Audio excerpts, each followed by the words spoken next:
a Jackets fan is a little bit like being on a roller coaster sometimes, and no more have I felt that than in the last week.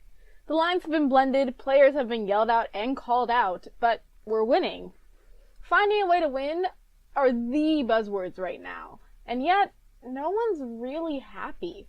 It's a weird place to be at. But we'll come back to that later. Let's recap the week. The Jackets' first game of the week was a 4-1 loss to the Devils at Nationwide on Tuesday in the first half of a home-and-home. The Jackets' only goal came from Nick Foligno at the end of the first, and this game was just a continuation of all the issues from the Washington game, really. Sloppy defense, inability to score or follow through, and our drowning power play. The Jackets had 5 power plays in this game, but could barely generate shots, much less goals. The Jackets outshot the Devils, but as Torts noted in his post-game presser, they had few high-danger shots. Torts also said in his presser that if the Jackets didn't change things, they'd be headed in the wrong direction.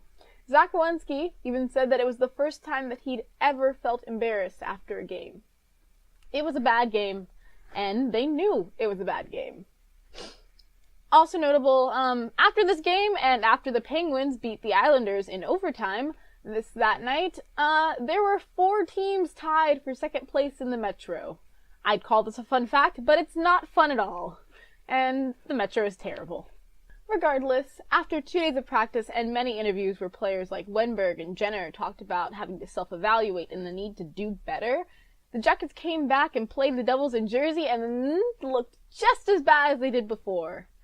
After the first, it was 2-0 Devils, and in the words of Brian Hedger, when the top pairing and top line were on the ice, they're generating scoring chances. Everyone else? Nope.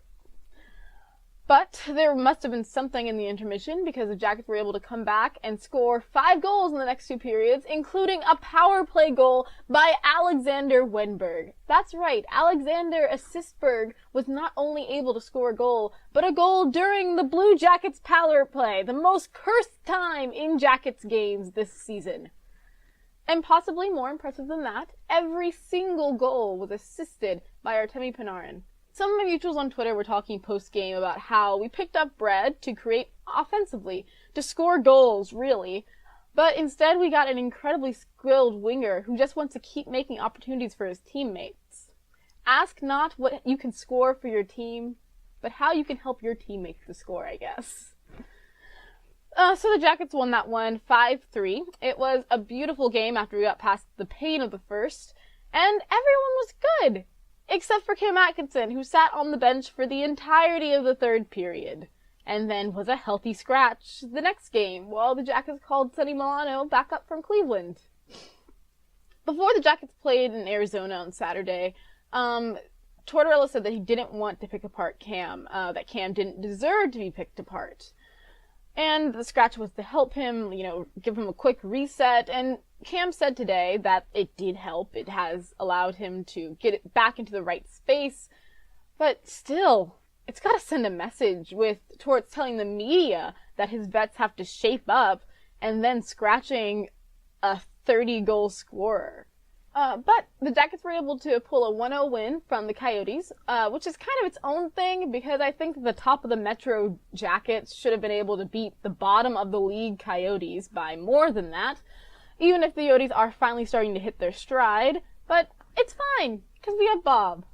It luckily hasn't been a common theme that we just have to rely on Bob this season, but the Jackets have got to start getting their scoring going. I think the message has been received by vets that we can't just count on the PB&J line for everything, but something's gotta give. Tomorrow we play Connor McDavid and the flailing Edmonton Oilers. The Oilers got shut out by former Blue Jackets backup Curtis McElhinney and the Leafs yesterday night, so I'm sure they're going to be raring to go.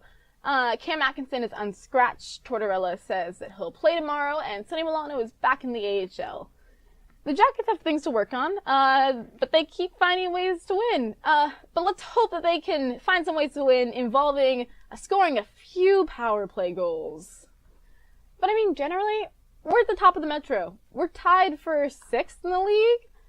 Honestly, my biggest concern right now is that if the playoffs happened, there's a chance that we'd still have to play the Penguins first round. Basically, I'm a little bit worried, and I'm hoping things will begin to start clicking for the Jackets, especially the vets, but I'm sure that everything will sort itself out. And that is it for today. Hit that like if you liked this. Click subscribe if you loved it. I'm Lydia. This is Cannon Fire. And the Jackets have got this.